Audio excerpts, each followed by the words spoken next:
오늘은 핫핸드 이론을 연구했던 길로비치가 또다시 출연합니다. 길로비치 이외에 수많은 심리학자, 인지심리학자, 행동경제학자들이 대거 참여하여 연구한 사후가정사고에 대해 알아보려고 합니다.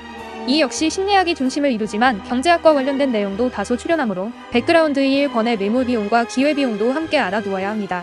시작합니다. 우리는 일상에서 돌이킬 수 없는 사건에 대한 아쉬움이나 후회 또는 안도감을 갖게 되는 경우가 많습니다. 하마터면 혹은 했더라면의 심리에는 삶에 대한 우리의 기원이 담겨 있습니다.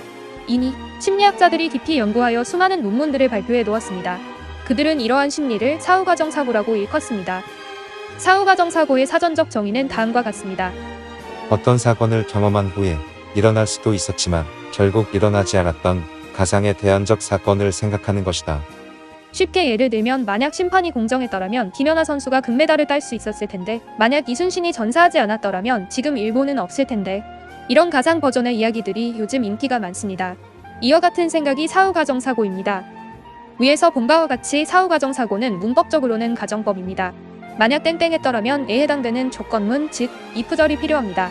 또한 땡땡했을 텐데라는 결과 부분으로 구성된 주절의 형태를 갖추어야 합니다. 다시 말해 문법적으로는 가정법 과거 완료 또는 가정법 혼합 형태를 띱니다. 따라서 모든 사후가정사고는 기본적으로 조건 부분에는 이미 일어난 사건을, 그리고 결과 부분에는 일어나지 않은 사건으로 변화시키는 가정법적 전환 과정을 포함합니다. 주로 후회와 같은 부정적 감정의 경험을 수반함으로 심리적 부적응과 관련이 있습니다. 여기서 사후가정사고에 대한 대표적인 사례를 알아볼 텐데요. 굉장히 자주 출제되는 내용이므로 잘 들어야 합니다.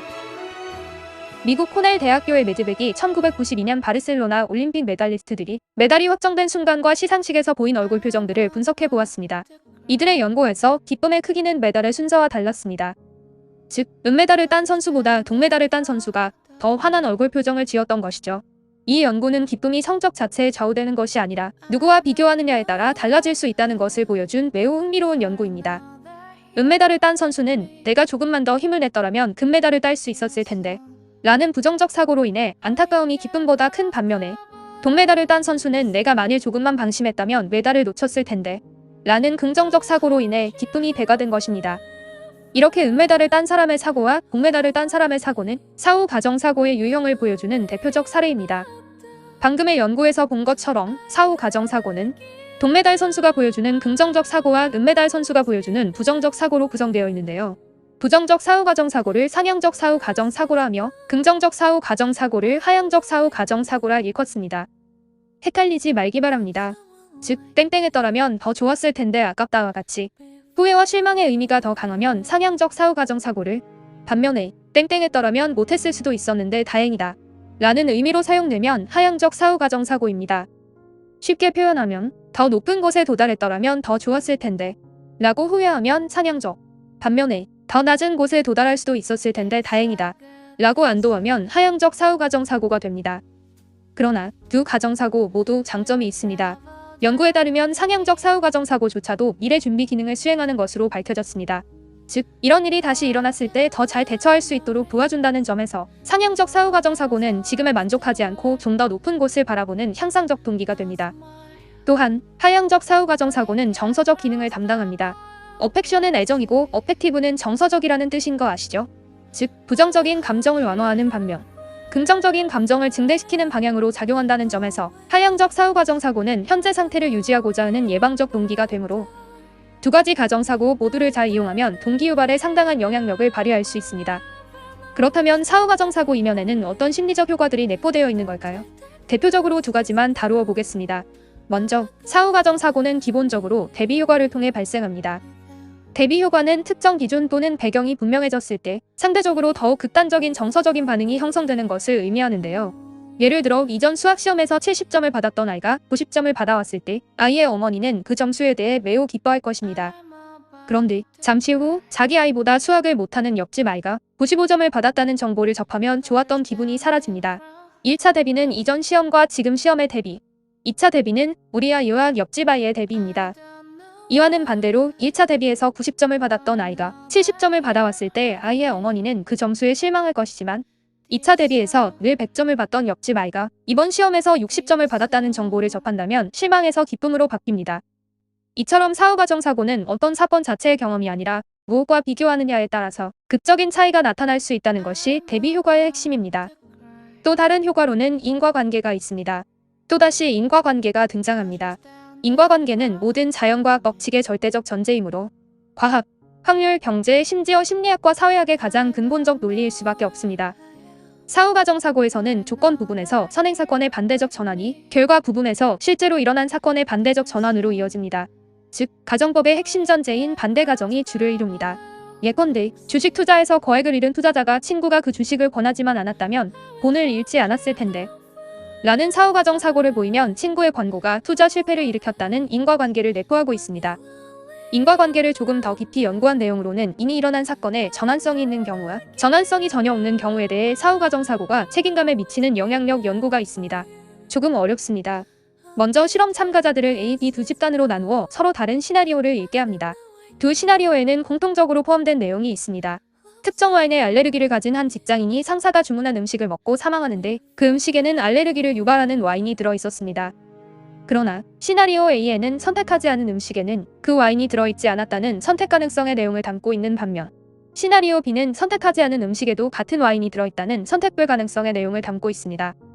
즉, 첫 번째 시나리오에는 선택의 여지가 있었지만 두 번째 시나리오에는 선택의 여지가 전혀 없습니다. 이를 시나리오 A는 전환성이 있는 반면 시나리오 B는 전환성이 없다라고 합니다. 결과는 어땠을까요? 시나리오 A를 읽은 참가자들은 시나리오 B를 읽은 참가자들보다 그 직장인의 죽음에 상사의 책임이 더 크다고 판단합니다. 선택의 여지, 즉 전환성이 있었기 때문이죠. 정리하면 사람들은 사후가정 사고를 통해 부정적 사고를 피할 수 있었다고 생각할 때 선행행동과 사건 간의 인과관계를 강조하여 그 선행행동에 더 강한 책임과 처벌을 부여합니다. 이렇듯 결과에 대한 전환 가능성은 그것에 대한 사후가정적 대안들을 구성하기가 용이하다는 것을 말합니다. 예를 들어 A는 5분 늦어 비행기를 놓쳤고 B는 37분 늦어 비행기를 놓쳤다면 사람들은 A가 더 후회할 것이라는 것을 예상할 수 있습니다. 왜냐하면 A가 이전 행동을 없었던 것으로 결과를 바꾸기가 더 쉽고 B는 비행기를 놓치지 않았다는 것을 구성하기가 훨씬 더 어려울 것이기 때문이죠. 사후가정 사고의 수와 강도는 후회와 정비례하므로 대안의 전환 가능성은 예상되는 후회에 직접적으로 영향을 미칩니다. 여기서 두 가지 질문을 해볼까 합니다. 첫 번째 질문입니다. 사람들은 상향적 사후가정과 하향적 사후가정 중에서 무엇을 더 많이 사용할까요? 사람들은 대개 하향적 사후가정보다 상향적 사후가정을 더 많이 사용한다고 합니다. 사후가정 사고는 주로 후회와 밀접한 연관이 있기 때문입니다. 두 번째 질문으로 우리는 어떤 일이 지나고 나서 돌이켜보면 해도 후회하고 하지 않아도 후회합니다. 그렇다면 이 둘 중 어느 것이 후회가 더 클까요? 핫핸드 이론을 연구한 길로비치에 따르면 단기적인 후회인지 장기적인 후회인지에 따라 차이가 난다고 합니다. 단기적인 후회 측면에서 지난 일주일 동안 자신이 한 행동에 대한 후회와 하지 않은 행동에 대한 후회를 질문한 결과 전자가 53%, 후자가 47%로 이미 한 행동에 대한 후회가 많았습니다. 이런 연구 결과의 시사점은 분명합니다. 만일 할까 말까 망설이고 있다면 일단 저지르고 보는 것이 낫다는 겁니다. 당장은 후회할 수 있어도 나중에 되돌아보면 행동하지 않아서 생긴 후회가 후유증이 더 크기 때문이죠. 하지만 이를 절대 악용해서는 안 됩니다. 무슨 뜻인지는 아실 테죠? 재미있는 통계가 있습니다. 사람들이 인생에서 가장 후회하는 것이 무엇인지 물어보았습니다. 연애, 결혼, 직장, 공부 등 여러 가지의 선택지가 있었는데요. 통계에 따르면 사람들이 가장 많이 후회하는 것은 공부를 더 열심히 했으면 좋았을 텐데 하는 것이었습니다. 교육은 누구에게나 인생의 갈림길이 될 수 있습니다.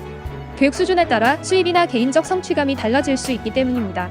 주목해야 하는 점은 과거에 비해 교육의 기회는 엄청나게 늘었고 더 많은 가능성이 펼쳐져 있다는 점이겠죠. 하지만 공부에는 때가 있습니다. 어른들의 후회는 학생인 우리에게 행동할 시간이 남아있다는 것을 알려주는 적극적인 신호라고 볼 수 있습니다. 부모와의 관계도 마찬가지입니다. 변화를 만들 수 있는 기회가 아직 있는 한 나중에 후회하지 않는 삶을 살기 바랍니다.